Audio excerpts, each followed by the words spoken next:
Assalamu alaikum everyone. Today we are going to discuss about the origin of heritable variations and mutations under origin of variations. तो इसके अंदर हम देखेंगे कि mutations जो होती हैं वो किस तरीके से वेरिएशन में अपना रोल प्ले करती हैं। फिर इसके बाद हम इसकी टाइप्स ऑफ म्यूटेशन देखेंगे और then after that we will discuss about the induction of mutation. और म्यूटेशन के इंडक्शन के बाद some examples of useful mutations happened in history of plant breeding, या जो अब हम जिसके ऊपर काम कर रहे हैं उन म्यूटेशंस के बारे में बात करेंगे। इसके अलावा रोल ऑफ म्यूटेशन देखेंगे इन प्लांट ब्रीडिंग। तो स्टार्ट करते हैं म्यूटेशन से। म्यूटेशन क्या चीज़ होती है? जो म्यूटेशन है बेसिकली इसकी नेचर के बारे में हमें पता होना चाहिए कि म्यूटेशंस क्या होती हैं।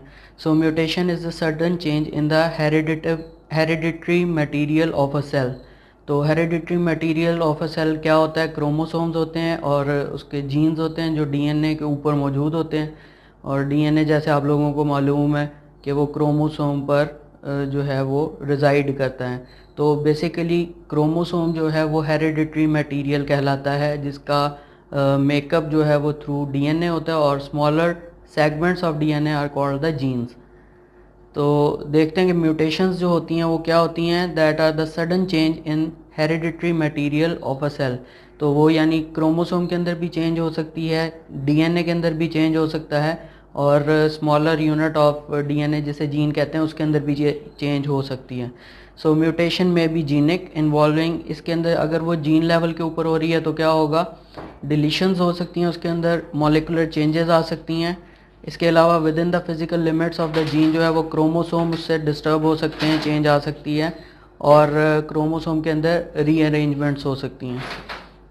इसके अलावा लॉस हो सकता है या डुप्लीकेशन हो सकती है क्रोमोसोम सेगमेंट्स की। और अगर हम इसको इट्स ब्रॉडेस्ट सेंस देखें तो म्यूटेशंस में include the loss of duplication of entire chromosomes. तो यहाँ पर इम्पॉर्टेंट चीज़ ये है कि most of the mutations are deleterious and harmful and may be lethal. ठीक है, अगर म्यूटेशन कॉज हो जाती है तो उसकी वजह से डिज़ास्ट्रस इफेक्ट आ सकता है और क्रोमोसोम जो है वो सारे का सारा डिलीट हो सकता है, पूरी की पूरी उसके अंदर जेनेटिक लिथैलिटी जो है वो अपना रोल प्ले कर सकती है। For a mutation to be detected some phenotypic changes in the plant must occur. Visible change in a morphological characteristic plant stature भी हो सकता है। इसके अंदर क्लोरोफिल की डेफिशिएंसी है जो आप इजीली ऑब्जर्व कर सकते हैं। देन एंडोस्पर्म का टेक्सचर जो है वो चेंज हो सकता है इसकी वजह से। स्पाइक की डेंसिटी जो है ये चेंज हो सकती है, बढ़ सकती है स्पाइक की डेंसिटी, या कम भी हो सकती है। In most easily identified, that are the most easily identifiable traits जो आपको नज़र आ सकते हैं प्लांट में। So in crop plants, the most extensive studies of visible mutants have been made in corn. मेज़ जो है ये सबसे ज़्यादा अफेक्टेड या म्यूटेट होने वाली जो है वो क्रॉप है, और हिस्ट्री में मेज़ के हवाले से बहुत ज़्यादा एग्जांपल्स हम लोगों को मिलती हैं। Mutations causing minute changes in quantitative plant characteristics हो सकते हैं, सच एज साइज हो सकता है, फिजियोलॉजिकल एक्टिविटीज़ हो सकती हैं, केमिकल कंटेंट हो सकता है, और उसकी प्रोडक्टिविटी होती है। तो अगर क्वांटिटेटिवली कंट्रोल्ड ट्रेड्स के अंदर म्यूटेशन होती है तो ये it becomes very difficult to identify, क्योंकि अगर क्वालिटेटिव नेचर का होगा तो एक जीन के अंदर हो सकता है, जीन के किसी एलील के अंदर म्यूटेशन हो सकती है। बट अगर क्वांटिटेटिव ट्रेड्स हैं जो मोर देन वन जीन से कंट्रोल्ड होते हैं, उनके अंदर अगर म्यूटेशन होती है तो वो इजी टू आइडेंटिफाई नहीं होती, क्योंकि बहुत सारे जीन्स अपना रोल प्ले कर रहे होते हैं for the contribution of the trait expression. तो जैसे जैसे उसके अंदर जीन्स बढ़ते जाएंगे तो उसकी म्यूटेशन की इंटेंसिटी जो है वो कम से कम आपको ऑब्जर्वेबल कंडीशन में आ जाती है। फिर इसके बाद हम इजीली उसको जो है वो आइडेंटिफाई नहीं कर सकते। So if there is a sudden phenotypic change in the progeny of normally uniform line, it may be suspected that a spontaneous mutation has occurred। अगर उसके अंदर सडन फिनोटिपिक चेंज आ गई है तो हम इजीली ये बात कह सकते हैं कि उसमें कोई शायद स्पॉन्टेनियस म्यूटेशन हो चुकी है जो हमने खुद से नहीं इंड्यूस की, बट नेचुरली उसके अंदर वो म्यूटेशन जो है वो कॉज हो चुकी है। अच्छा, However, the event of finding a plant phenotypically different is not in itself sufficient evidence that there has been a mutation. तो हमें सिर्फ उसको देखकर फिजिकली अपीयरेंस उसकी चेक करके हम ये नहीं कह सकते कि ये म्यूटेशन की वजह से ही हुआ है, तो हमें उसके लिए डिफरेंट टेस्टिंग जो है वो करनी पड़ती हैं। और ऐसी कोई भी चेंज जो फिजिकली ऑब्जर्व की जा रही होती है वो ज़रूरी नहीं है कि वो म्यूटेशंस की वजह से हो रही है। हो सकता है कि वो जेनेटिक रिकम्बिनेशन जो सेग्रीगेशन के वक्त होता है उसकी वजह से भी जो है उसके अंदर फिनोटाइप जो है वो चेंज अपना इफेक्ट चेंज कर सकती है। फिर उसके बाद क्रॉस पोलिनेटेड क्रॉप्स के अंदर जो है ये डिफ़िकल्ट हो जाता है, ज़्यादा डिफ़िकल्ट हो जाता है डिस्टिंग्विश करना इस चीज़ को कि ये ड्यू टू सेग्रीगेशन है या स्पॉन्टेनियस म्यूटेशन है, जो भी कोई फिनोटिपिक चेंज आती है। रिसेसिव जीन्स के अंदर जो है म्यूटेशन जो होती है ये मोस्टली सबसे ज़्यादा केसेस के अंदर रिसेसिव जीन्स के अंदर ही म्यूटेशंस होती हैं, बट ये इजीली आइडेंटिफाइबल नहीं होती क्योंकि रिसेसिव एलील अगर हेट्रोजाइगस कंडीशन में आ जाएगा जिसमें डोमिनेंट एलील भी साथ साथ कैरी करता है रिसेसिव एलील के, तो डोमिनेंट एलील अपना इफ़ेक्ट शो कर देता है और रिसेसिव एलील के इफ़ेक्ट को मास्क कर देता है। तो ऐसी कंडीशन में आपको क्या करना पड़ेगा कि आपको उसकी सेल्फिंग करवानी पड़ेगी। जब आप सेल्फिंग करवाएंगे तो आपके पास 1:1 की जेनेटिक रेशो आ जाएगी और जेनेटिक रेशो के अकॉर्डिंग आपके पास डोमिनेंट प्लांट्स भी आएंगे और जो हैं वो हेट्रोजाइगस प्लांट्स भी होंगे और इसके अलावा रिसेसिव प्लांट्स भी प्रोजेनी में शो हो जाएंगे। तो जो रिसेसिव प्लांट होंगे वो अपने होमोजाइगस कंडीशन में होने की वजह से अपना एक्सप्रेशन शो कर देंगे, जिससे आप इस चीज़ को डिटेक्ट कर सकते हैं कि ये म्यूटेशन रिसेसिव एलील के अंदर जो हुई है ये इंड्यूस्ड म्यूटेशन थी या ये म्यूटेशन हो चुकी है। अदरवाइज़ जो रिसेसिव एलील होते हैं वो अगर होमोजाइगस कंडीशन में आ जाएं तो वो अपना रिसेसिव एक्सप्रेशन शो करते हैं ओवर द डोमिनेंट एलील्स अगर वो होमोजाइगस कंडीशन में है।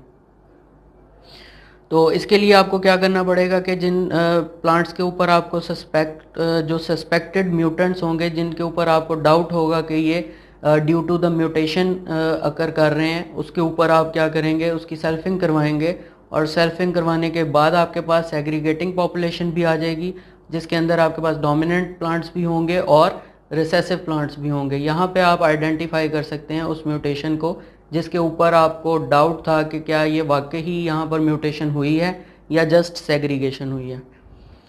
तो या फिर आप उसको अगर प्रोजेनी टेस्ट इस तरह से भी कर सकते हैं कि आप नॉन जीनोटाइप के प्लांट के साथ उसका क्रॉस करवा देंगे उस सस्पेक्टेड म्यूटेंट का, या उसके one of its parent back cross करवा देंगे, या आप उसके होमोजाइगस रिसेसिव पेरेंट के साथ उसका टेस्ट क्रॉस करवाएंगे यानी बैक क्रॉस करवाएंगे with one of its homozygous recessive parent, जिसके बाद आपके पास जो प्रोजेनी आएगी उसमें आपके जो प्लांट्स होंगे वो दो टाइप के प्रोड्यूस होंगे, एक डोमिनेंट टाइप हो जाएगी और एक रिसेसिव टाइप जिसके ऊपर आपको डाउट है कि ये म्यूटेंट है।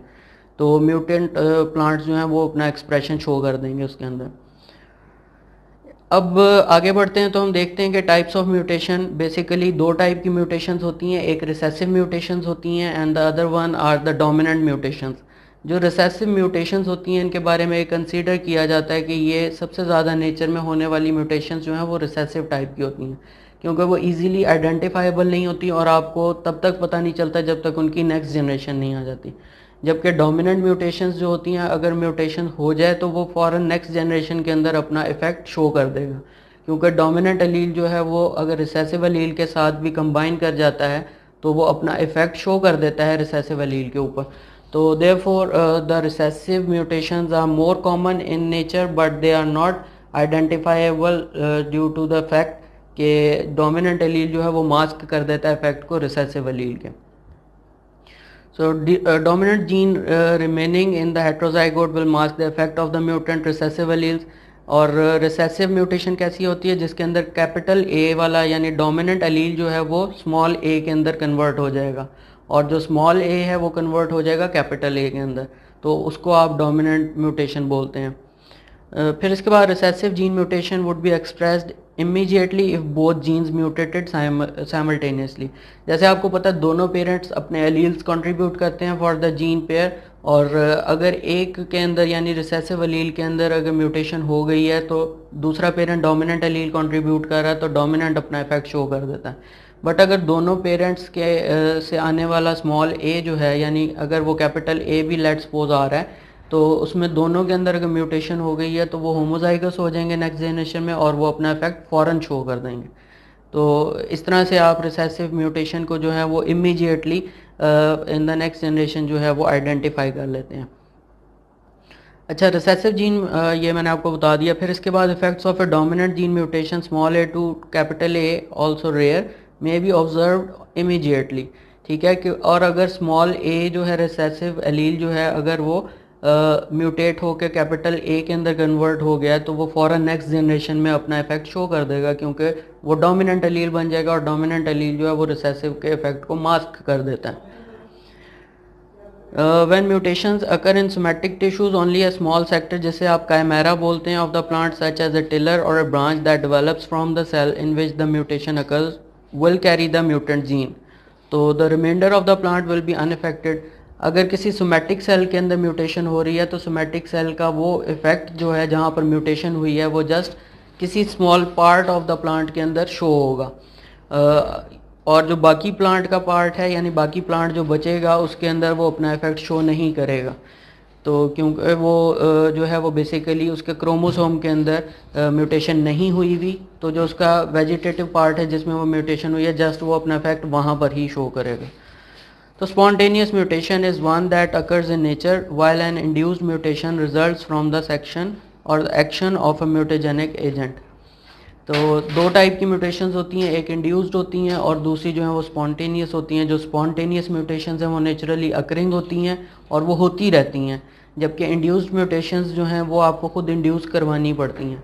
लाइक अगर आपने किसी ट्रेट को इम्प्रूव करना है तो आप उसको सर्टेन एजेंट्स के साथ ट्रीट करेंगे जिससे म्यूटेशन की इंडक्शन जो है वो हो जाती है।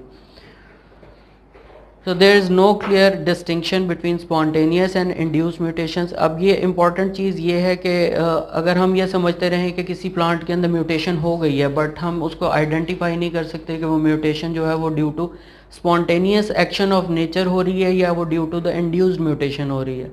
लाइक अगर हम किसी चीज़ को समझते हैं कि हमने कोई उसके प्लांट के ऊपर या सीड के ऊपर हमने कोई म्यूटाजेनिक एजेंट अप्लाई नहीं किया बट उसके अंदर म्यूटेशन हो गई है, तो हम ये समझ सकते हैं कि वो स्पॉन्टेनियस म्यूटेशन थी due to the natural effects.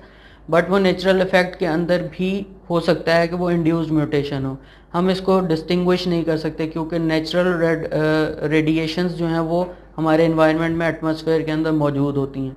तो हो सकता है कि स्पॉन्टेनियस नेचर को जिसे हम स्पॉन्टेनियस समझ रहे हैं उसके अंदर इंड्यूस्ड म्यूटेशन हो जाए।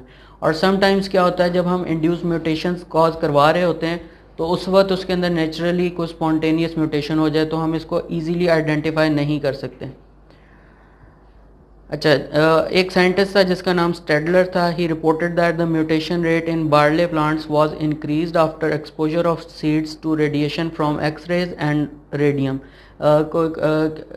आयोनाइजेशन जो है जिसके थ्रू आप कॉज कर सकते हैं, लाइक एक्सरेज होते हैं और रेडियम होता है जिससे आप ये रेडिएशंस कॉज कर सकते हैं। तो इस साइंटिस्ट ने बताया कि जब सीड्स को ट्रीट किया गया इन रेज के साथ तो एक्सपोजर उसका बढ़ गया सीड का और म्यूटेशन का रेट जो है वो भी इंक्रीज़ कर गया। तो एक और साइंटिस्ट था Muller. He used x rays to increase the mutation frequency in Drosophila, जो कि कॉमन फ्रूट फ्लाई का नाम है। ड्रोसोफिला के अंदर जब उसने उसको एक्सरेज के साथ ट्रीट किया तो उसके अंदर रेट ऑफ म्यूटेशन जो है वो इंक्रीज कर गया। These findings immediately suggested that progress in plant breeding might be expedited by using induced mutations to expand the genetic variability of crop species. और इंटरेस्टिंग थिंग इस के अंदर ये है कि जब अगर म्यूटेशन हो जाए किसी जीनिक सेक्शन के अंदर तो वो हेरिटेबल हो जाती है। लाइक अगर डोमिनेंट एलील रिसेसिव में कन्वर्ट हो गया और रिसेसिव एलील डोमिनेंट में कन्वर्ट हो गया तो जब आप उसको नेक्स्ट जनरेशन में ग्रो करेंगे तो वो म्यूटेशन जो लास्ट जनरेशन में हुई होती है वो हेरिटेबल हो जाती है और वो इनहेरिट कर जाती है नेक्स्ट जनरेशन में। तो इंडक्शन ऑफ म्यूटेशन के बारे में देख लेते हैं कि इंडक्शन ऑफ म्यूटेशन हम किस तरह से करवा सकते हैं। We have to use certain mutagenic agents जो कि केमिकल नेचर के भी हो सकते हैं और फिजिकल नेचर के भी हो सकते हैं। तो अगर हम केमिकल नेचर की बात करें तो हमारे पास एक कंपाउंड होता है जैसे इथाइल मीथेन सल्फोनेट कहा जाता है या EMS बोला जाता है। तो ये बेसिकली एल्कलेटिंग एजेंट होता है। इसकी वजह से क्या होता है कि म्यूटेशंस जो हैं वो कॉज हो जाती हैं। और कुछ फिज़िकल म्यूटेशंस होते हैं, जैसे रेज़ होती हैं, आयोनाइजिंग रेडिएशंस होती हैं, फॉर एग्जांपल एक्स रेज़ हो सकती हैं, गैमा रेज़ हो सकती हैं, न्यूट्रॉन रेज़ हो सकती हैं, रेडियम से निकलने वाली रेज़ हो सकती हैं, या अल्ट्रा वायलेट रेज़ हो सकती हैं। इसके अलावा लेज़र टेक्नोलॉजी भी यूज़ की जाती है, जिनके अंदर लेज़र बीम के थ्रू हम कॉज कर सकते हैं म्यूटेशन। अच्छा, नॉर्मली हम कौन सी रेडिएशंस यूज़ करते हैं for inducing the mutation? Those are the X rays, क्योंकि हमारे पास एक्स रेज़ के हवाले से एक वेल इस्टेब्लिश्ड सिस्टम मौजूद है और इजीली डिटेक्ट किया जा सकता है एक्स रे की वजह से हुई हुई म्यूटेशन को। इसके बाद जो थोड़ी सी ज़्यादा सिवियर डैमेज कॉज करती हैं वो न्यूट्रॉन रेडिएशंस होती हैं, और न्यूट्रॉन रेडिएशंस को हम मोस्टली सीड्स पर अप्लाई करते हैं। हम पोलन ग्रेन्स के ऊपर जो है ये म्यूटेशंस अप्लाई रेडिएशंस अप्लाई नहीं करते, क्योंकि जो पोलन की वायबिलिटी होती है, एक तो उसकी ड्यूरेशन बहुत शॉर्ट होती है, और सेकेंडली वो उसको विद स्टैंड नहीं कर पाती, वो किल हो जाता है पोलन। तो हम उसका इफ़ेक्ट देखने तक के लिए पोलन को वेट नहीं कर सकते। तो मोस्टली जो हम समझते हैं कि प्लांट के अंदर एक हार्ड पार्ट होता है जिसको जो थोड़ा सा ज़्यादा ड्यूरेबल होता है, वो सीड कंसीडर किया जाता है। तो सीड के ऊपर हम ये वाली रेडिएशंस अप्लाई करते हैं, न्यूट्रॉन वाली। इसके अलावा गैमा रेज होती हैं। गैमा रेज जो होती हैं वो बेसिकली इमिट होती हैं फ्रॉम रेडियो एक्टिव कोबाल्ट और रेडियो एक्टिव आइसोटोप्स, और they cause less injury to the plant parts जिसके ऊपर आपने ये अप्लाई करनी है mutation. Intensity of the radiation and length of the exposure के ऊपर डिपेंड करता है रेडिएशन की डोज। अगर हमने रेडिएशन कितनी अमाउंट के अंदर देनी है और उसकी लेंथ कितनी रखनी है, हमने कितनी देर के लिए रेडिएशन अप्लाई करनी है, तो ये रेडिएशन की डोज जो होती है इससे डिटरमिन होती है। और जब हम बात करते हैं इसके यूनिट्स की, जिस तरह SI यूनिट्स होते हैं किसी भी चीज़ को मेजर करने के लिए, तो इंडक्शन ऑफ म्यूटेशन जो है हम वो थ्रू रोंटगन यूनिट्स करते हैं, जिसको स्मॉल r से डिनोट किया जाता है। रोंटगन के स्पेलिंग होते हैं ROENTGEN। तो इसका यूनिट जो होता है वो मेजरिंग यूनिट वो स्मॉल r या रोंटगन कहलाता है। Which are a measure of the number of ionizations that occur. If an ionization occurs in a near or chromosome, अगर क्रोमोसोम के पास या क्रोमोसोम के अंदर म्यूटेशन हो जाती है तो क्या होगा कि पॉइंट म्यूटेशंस हो सकती हैं, लाइक कोई एक जीन जो है या एक सिंगल न्यूक्लियोटाइड जो है जीन का वो डिलीट हो सकता है, या किसी दूसरे जीन का जो पार्ट है न्यूक्लियोटाइड है वो उठ के वो अपनी जगह चेंज कर सकता है, किसी दूसरे जीन के न्यूक्लियोटाइड्स के साथ जाके अपनी जगह वो चेंज कर सकता है। और सीक्वेंस ऑफ जीन्स चेंज हो सकते हैं, रीजॉइनिंग ऑफ ब्रोकन क्रोमोसोम्स हो सकते हैं, और क्रोमोसोम्स जो हैं वो ब्रोकन होने के बाद वो किसी दूसरे क्रोमोसोम के किसी और सेगमेंट के साथ जाकर अटैच हो सकते हैं। तो जब अगर इस तरह हो जाएगा तो जेनेटिक कोड्स चेंज हो जाते हैं, जेनेटिक मेकअप चेंज हो जाता है, और वो म्यूटेशन जो है वो इंड्यूस हो जाती हैं। तो केमिकल एजेंट के बारे में मैंने आपको पहले बता दिया है that we use mostly ethyl methane sulfonate, या उसको EMS बोला जाता है, which is an alkylating agent होता है, और ये पावरफुल कार्सिनोजेनिक एजेंट होता है। तो हमें we should be very careful in using EMS, क्योंकि ये कैंसर कॉजिंग एजेंट होता है, और ये बेसिकली म्यूटेशंस की इंटेंसिटी को भी बढ़ा देता है। बट वो वर्कर या वो रिसर्चर जो इसको अप्लाई कर रहा है he must be very careful.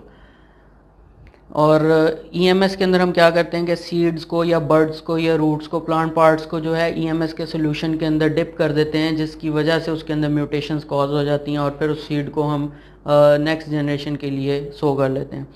अच्छा, फिर इसके बाद क्यों chemical mutations are usually less drastic in their effects than ionising radiations. इनका इफेक्ट जो है केमिकल का वो कम होता है कंपेयर टू द रेडिएशंस। फिर उसके बाद producing more gene mutations and fewer chromosome disruptions. However, it is not possible to direct the mutation process so that a specific type of mutation can be produced. हम mutation cause तो कर लेते हैं, but हम उसको direct नहीं कर सकते कि हमने किस पार्ट के अंदर म्यूटेशन जो है वो इंड्यूस की है और किस पार्ट में हमने नहीं करनी। तो हम उसकी डायरेक्शन नहीं जो है वो प्रोवाइड कर सकते, बट ये कि हाँ हम उसमें म्यूटेशन इंड्यूस ज़रूर कर सकते हैं। वो किसी भी पार्ट में हो सकती है, किसी भी जीन के पोर्शन के अंदर हो सकती है, किसी भी क्रोमोसोम के ऊपर हो सकती है। फिर हमने उसकी स्क्रीनिंग करनी होती है, जो हमारी डिज़ायर्ड या यूज़फुल अगर हमें कोई म्यूटेशन ऑब्जर्व हो जाती है तो हम उसको फिर आगे यूटिलाइज़ करते हैं। तो म्यूटेशन इंडक्शन के लिए सीड्स आर कॉमनली ट्रीटेड, और इसलिए हम सीड को करते हैं क्योंकि सीड जो होता है वो बेसिकली हम उसमें इन्वायरमेंटल फैक्टर्स को कंट्रोल कर सकते हैं, सच एज मॉइस्चर कंटेंट को देख सकते हैं, टेम्परेचर और ऑक्सीजन लेवल को देख सकते हैं, which influence the effect of the treatment and are controlled more conveniently with seeds. यानी सीड के अंदर हम इन चीज़ों को ईजिली कर सकते हैं। जैसे मैंने आपको पहले बताया कि पोलन ग्रेन्स के ऊपर अगर हम ये ट्रीटमेंट करते हैं तो पोलन ग्रेन्स की वायबिलिटी जो है वो बहुत कम हो जाती है, या तो पोलन ग्रेन किल हो जाएगा, डाई ऑफ हो जाएगा, या फिर वो स्टेबल नहीं रह पाएगा। तो ज़्यादा हमारे लिए इजी और कन्वीनियंट जो होती है वो बेसिकली सीड की ट्रीटमेंट होती है विद द केमिकल म्यूटेजेंस। अच्छा, फिर इसको डिनोट करने के लिए हमारे पास कुछ सिंबल्स होते हैं। जैसे एक्स रेज को डिनोट करने के लिए हम एक्स लिख देते हैं, और आयनाइजिंग रेडिएशंस को यूज़ करने के लिए अगर हमने लिखना हो तो हम कैपिटल आर लिख देते हैं, और अगर केमिकल म्यूटेजन यूज़ करना है तो हम कैपिटल सी लिख देते हैं। और इसी तरह हमने ओवरऑल म्यूटेशन को जब डिस्क्राइब करना है तो हम उसको म्यूटेशन लिखने के बजाय कैपिटल एम लिख देंगे। तो जिस प्लांट के अंदर म्यूटेशन इंड्यूस हो गई है उसका सीड प्रोड्यूस होगा, और हम नेक्स्ट जनरेशन में जब उसको सो करेंगे और उससे फिर जो हमारे पास जनरेशन आएगी उस जनरेशन को हम M1 पॉपुलेशन भी कह सकते हैं। जिस तरह आम क्रॉसेस के अंदर हाइब्रिडाइजेशन के बाद जो प्रोड्यूस होती है generation, that is called first filial generation, और हम उसको F1 से डिनोट करते हैं। इसी तरह म्यूटेशन से कॉज होने वाली या प्रोड्यूस होने वाली नेक्स्ट जनरेशन को हम M1 से डिनोट कर सकते हैं। सब्सिक्वेंटली जब हम उसकी सेल्फिंग करवाएंगे तो M1 के बाद M2 प्रोड्यूस होगी, उसके बाद M3 प्रोड्यूस होगी। तो ये उसकी डिनोशंस होती हैं बेसिकली। अच्छा, radiations are more commonly used with vegetatively propagated species than chemical mutagens. हमने जिस तरह देखा अगर वो कोई क्रॉप जो है वो सीड के थ्रू प्रोपेगेट हो रही है तो हम सीड के ऊपर मोस्टली जो है वो केमिकल की ट्रीटमेंट करते हैं। और अगर हम बात करते हैं रेडिएशंस की तो हम मोस्ट कॉमनली ये रेडिएशंस जो हैं वो इंड्यूस करवाते हैं on the crops which are vegetatively propagated. Cell in the meristematic tissue will normally be propagated in sectors or chimeras। अगर म्यूटेशन जो है वो मेरिस्टेमेटिक टिश्यूज़ के अंदर हो चुकी होती है, जो कि एपिकल टिश्यूज़ होते हैं किसी भी प्लांट के अंदर, जहाँ से नए सेल्स जो हैं वो प्रोड्यूस होते रहते हैं और फिर वो टिश्यूज़ की फॉर्म इख्तियार कर लेते हैं। अगर मेरिस्टेमेटिक टिश्यूज़ के अंदर म्यूटेशन हो जाती है तो क्या होगा कि वो मेरिस्टेमेटिक टिश्यूज़ जो हैं वो जो भी फंक्शन परफॉर्म कर रहे होंगे उस फंक्शन के अंदर एक्सप्रेशन शो हो जाएगा। लाइक अगर आपने किसी प्लांट के मेरिस्टेमेटिक टिश्यू के ऊपर इंड्यूस कर दिए म्यूटेशन तो वो वहाँ से काइमेराज प्रोड्यूस कर देंगे। लाइक काइमेराज क्या होते हैं कि उसका कलर चेंज हो सकता है या उसकी वो फिनोटाइप के अंदर ऑब्जर्वेबल कोई एक्सप्रेशन आ जाएगा जो आप ऑब्जर्व कर सकते हैं इजीली। इसके अलावा सोमैटिक सेल कल्चर्स होते हैं, और इस तरह की म्यूटेशन जो सोमैटिक सेल्स के अंदर होती हैं those are called the novel sources of genetic variability. जैसे हम लोगों को पता है कि जेनेटिक वेरिएबिलिटी जो है जो हेरिटेबल होती है वो थ्रू जेनेटिक रिकम्बिनेशंस होती है। लाइक दो प्लांट्स को ऑफ रिलेटेड स्पीशीज़ जो हैं, यानी एक ही species within the species आपने क्रॉस करवाना है दो प्लांट्स को जो रिलेटेड होते हैं, और इसकी वजह से जो है वो जेनेटिक रिकम्बिनेशन हो जाता है। लाइक अगर एक पेरेंट कैपिटल ए कंट्रीब्यूट कर रहा है और दूसरा स्मॉल ए कंट्रीब्यूट कर रहा है तो इससे जेनेटिक रिकम्बिनेशन होगा और इंटरमीडिएट कोई फिनोटाइप भी प्रोड्यूस हो सकती है। तो सोमैटिक सेल्स के अंदर जो म्यूटेशंस होती हैं तो हम ये समझते हैं कि वो चूंकि out of the chromosomal part होता है या वो न्यूक्लियस से बाहर का पार्ट होता है, आप ये समझ लें, जिसका रोल हेरिडिटी में नहीं होता। तो ऐसे सेल्स के अंदर अगर कोई हमारे पास वेरिएशन इंड्यूस हो जाएगी जो थ्रू म्यूटेशन है तो हम वो हमारे लिए नोवल म्यूटेशन होगी या वो नोवल जेनेटिक रिकम्बिनेशन का सोर्स हमारे पास आ जाएगा। उसको यूटिलाइज करते हुए हम जेनेटिक रिकम्बिनेशंस आगे कर सकते हैं और अपनी डिज़ायर्ड फिनोटाइप जो है वो हासिल कर सकते हैं। इसके अंदर आप क्या करते हैं कि जो वेजिटेटिवली प्रोपेगेटेड सेल्स होते हैं उनको हमने म्यूटेट करवाते हैं, उसके ऊपर हम डिफरेंट जो हैं वो म्यूटाजेनिक एजेंट्स अप्लाई करते हैं। Those could be the chemical agents और द फिज़िकल एजेंट्स, ठीक है। और इसके थ्रू होने वाली जो है म्यूटेशंस वो मोस्टली प्रैक्टिस की गई हैं बार्ले के अंदर, वीट के अंदर, rice, oat, tobacco, corn and potatoes के अंदर। तो there are some useful mutations in plant breeding. अगर हम इसकी यूज़फुल म्यूटेशंस की बात करें हमारे पास कुछ एग्जांपल्स हैं। जैसे म्यूटेशंस इन सॉर्गम की हम बात करते हैं तो सॉर्गम जो है इनिशियली जब वो अपनी प्रिमिटिव फॉर्म्स में मौजूद था तो वो आप ये कह लें कि उसकी हाइट इतनी ज़्यादा होती थी कि हम उसकी प्रोड्यूस जो है वो मैक्सिमम नहीं ले पाते थे, कि अगर कोई इन्वायरमेंटल फैक्टर आ जाता है, लाइक हैवी रेन्स हो जाती हैं, तो वो प्लांट बीच में से टूट जाएगा, लॉज कर जाएगा या शैटरिंग हो जाएगी। तो इस वजह से हमारे पास जो टॉल प्लांट्स हैं वो यूज़फुल नहीं होते। तो उसको यूज़फुल बनाने के लिए हम ये कोशिश करते हैं कि हमारे पास कोई ड्वार्फ टाइप की कुछ वैरायटीज़ आ जाएं, उन वैरायटीज़ को हम यूटिलाइज़ कर सकें, और ताकि उसके ऊपर एनवायरनमेंट का इफ़ेक्ट जो है वो बहुत मिनिमम हो। तो अगर हैवी रेंज हो जाती हैं या वहाँ पर कोई तेज़ आंधियाँ चलती हैं तो प्लांट टूटे ना और जो हमारी प्रोड्यूस है वो ज़ाया ना हो। तो इसलिए प्लांट बिल्डर के लिए ये जो चीज़ है ये यूज़फुल है। जबकि आपको पता है कि ग्रीन रेवोल्यूशन आया था, इसके अंदर भी क्या हुआ था कि वीट की प्रोडक्शन जो है वो बहुत ज़्यादा बढ़ गई थी, हमारी स्टेपल क्रॉप्स की प्रोडक्शन जो वो बढ़ गई थी, क्योंकि इनिशियली हमारे पास जो वैरायटीज़ होती थी वो या तो टॉल होती थी या वो शॉर्ट होती थी। तो उन वैरायटीज़ से नो डाउट प्रोडक्शन तो ज़्यादा आती थी अगर हम इन्वायरमेंट को कंट्रोल कर लें, बट अगर इन्वायरमेंट हमारे कंट्रोल में ना हो तो उसकी वजह से हमारी बहुत सारी प्रोड्यूस जो है वो ज़ाया हो जाती थी। तो ग्रीन रेवोल्यूशन में क्या हुआ था कि डॉर्फिंग जीन्स जो हैं किसी सोर्स से आइडेंटिफाई किए गए थे और उनको इनकॉर्पोरेट किया गया था उन वैरायटीज़ में जो हम लोग अपने डेली यूज़ के लिए इस्तेमाल करते हैं। तो अगर हम सॉर्गम की बात करें, इसके अंदर क्या हुआ था कि डॉर्फिंग जीन्स जो हैं वो सॉर्गम के अंदर आइडेंटिफाई हुए थे और वो थ्रू म्यूटेशंस आए थे।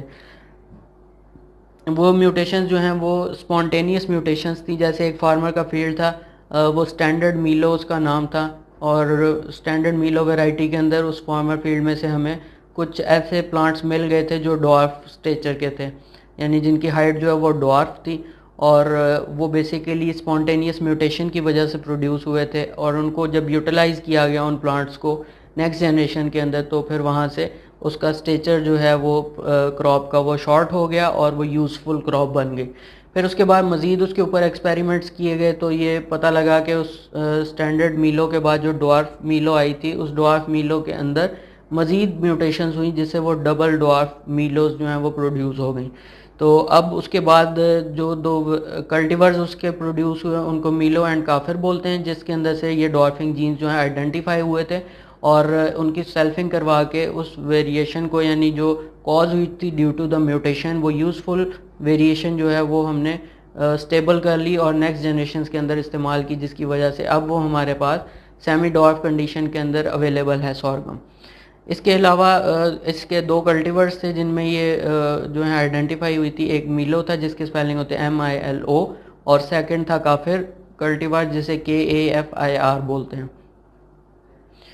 इसके अलावा राइस के अंदर भी म्यूटेशंस जो हैं वो अभी तक रिपोर्ट हो चुकी हैं, जिस तरह से सॉर्गम के अंदर हुई थी कि फार्मर फील्ड में से हमारे पास कुछ डॉर्फिंग प्लांट्स जो हैं वो फिनोटाइपिकली ऑब्जर्व हो गए थे जो ड्यू टू द म्यूटेशंस थे, यानी वो अपने किसी पेरेंट के साथ रिजेंबल नहीं करते थे।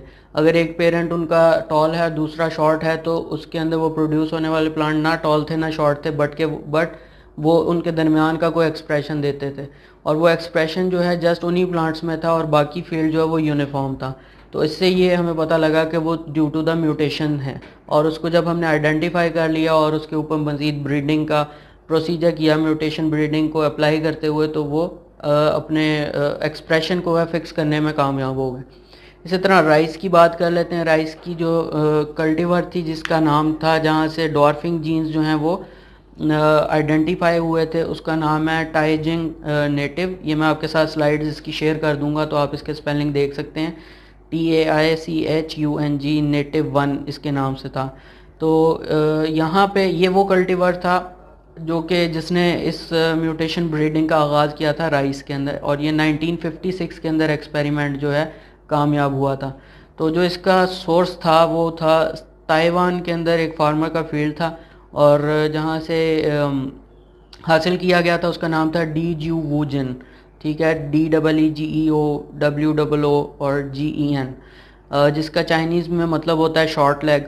यहाँ से SD1 जीन जो था वो आइडेंटिफाई हुआ था जिसके अंदर म्यूटेशन हुई थी, और उस SD जीन को यूज़ करते हुए जो ग्रीन रेवोल्यूशन के अंदर भी राइस की प्रोडक्शन जो है एक तो इंक्रीज़ हो गई थी, और उसकी जो टॉलनेस थी वो शॉर्टनेस की तरफ चली गई थी, सेमी डॉर्फनेस की तरफ चला गया था, और वो हमारे लिए बहुत यूज़फुल इंफॉर्मेशन थी जो हमें उस फील्ड से मिली थी। तो जो पहली वैरायटीज़ इस ब्रीडिंग के मेथड की वजह से डेवलप हुई थी उस वैरायटी का नाम था कैलरोज 76 और ये डेवलप हुई थी 1976 में इन कैलिफोर्निया। इसके बाद कुछ और वैरायटीज़ भी आई थी और SD1 जीन के अलावा SD2 SD4 जीन्स जो हैं ये भी रिपोर्ट हुए थे जिनके अंदर म्यूटेशन हुई थी और इनको आगे यूटिलाइज करते हुए डिफरेंट वैरायटीज़ जो हैं वो डेवलप कर ली गई थी। लाइक कैलरोज 76 के बाद कुछ जीन्स आइडेंटिफाई कर लिए गए थे जैसे SD2 एंड SD4। फिर इसके बाद एक और वैरायटी थी जिसका नाम था Calmochi 201 which was later combined with the Calrose 76 mutant source of semi dwarfism to produce the waxy and semi dwarf cultivar. तो वैक्सी एंडोस्पर्म था उसका और उसके बाद सेमी डवार्फ कल्टीवर जो थी वो प्रोड्यूस हो गई थी जिसका नाम रखा गया था कैलमोची 202। So research is underway to exploit photosensitive genetic male sterile mutants as well। और इसके अलावा एक इसका यूज़फुल जो है वो यूज़ जो है जो फ़ायदा है वो gene substitution from alien chromosomes है। इसका मतलब ये होता है कि कुछ प्लांट्स के अंदर कुछ स्पीशीज़ के अंदर जो अपने वाइल्ड रिलेटिव्स होते हैं यानी अपनी प्रिमिटिव फॉर्म में जिस कंडीशन में वो पाए जाते हैं उन वाइल्ड रिलेटिव्स के साथ क्रॉस करवाया जाए और उनका कोई क्रोमोसोम, चूँकि इनके क्रोमोसोम उनके क्रोमोसोम से थोड़े बहुत रिलेट करते हैं बट वो चूँकि होमोलोगस नहीं होते इस वजह से उनकी ट्रांसफ़र या क्रॉसिंग जो है वो अक्सर स्टीराइल हाइब्रिड जो हैं वो प्रोड्यूस करते हैं और उनका क्रोमोसोम नंबर डिफरेंट होता है, इनका क्रोमोसोम नंबर डिफरेंट होता है तो क्रोमोसोम का ट्रांसफ़र करना ईजी नहीं होता। सो एनीवेज इस तरह से हम किसी जीन को जो मौजूद होता है वाइल्ड रिलेटिव्स में हम अपनी कल्टीवेटेड स्पीशीज़ के अंदर कल्टीवेटेड वैरायटीज़ के अंदर हम उसको ट्रांसफ़र कर सकते हैं। तो ये बेसिकली एक प्रोसेस होता है जिसे जीन सब्सटीट्यूशन कहते हैं फ्रॉम एलियन क्रोमोसोम, यानी किसी दूसरे सोर्स से हमने क्रोमोसोम लेकर अपने कल्टीवेटेड वैरायटी के अंदर जो है वो इंट्रोड्यूस करवा देते हैं। तो इसके अंदर भी रोल है। एग्जाम्पल है एक ये आपके लिए इम्पॉर्टेंट है, जैसे वीट है। वीट हमें पता है कि हेक्साप्लॉइड होती है जिसका क्रोमोसोम नंबर जो है वो 42 होता है और बेसिक सेट ऑफ क्रोमोसोम जो होता है या बेसिक नंबर ऑफ क्रोमोसोम जो है वो 7 होता है। तो हेक्साप्लॉइड होने की वजह से 7 6 42 इसका हमारे पास डिप्लॉइड हो जाता है और ये हेक्साप्लॉइड कंडीशन होती है। तो इसके जो वाइल्ड रिलेटिव हैं एक था टर्जिडम अम्बिलेटम जिसको आप कह सकते हैं कि वो डिप्लॉयड नेचर था और उसका क्रोमोसोम नंबर जो था वो था 14। जबकि हम जो यूज़ करते हैं वीट की वैरायटीज़ या अपनी स्प्रिंग वीट जो हम अपने खाने में इस्तेमाल करते हैं वो होती है ट्रिटिकम एस्टिवम जिसका क्रोमोसोम नंबर होता है 42। तो 14 नंबर के क्रोमोसोम का जब आप 42 के साथ क्रॉस करवाएंगे तो वो प्रॉपर क्रॉस नहीं हो पाता। तो फिर आपने इस तरह बट उसके अंदर कुछ प्लांट्स ऐसे प्रोड्यूस ज़रूर हो जाते हैं जिसके अंदर वो क्रोमोसोम की नॉन डिसजंक्शन होती है और कुछ क्रोमोसोम ट्रांसफ़र या कुछ ऐसे प्लांट्स जो हैं वो प्रोड्यूस हो जाते हैं जिसके अंदर क्रॉसिंग जो है वो हो चुकी होती है।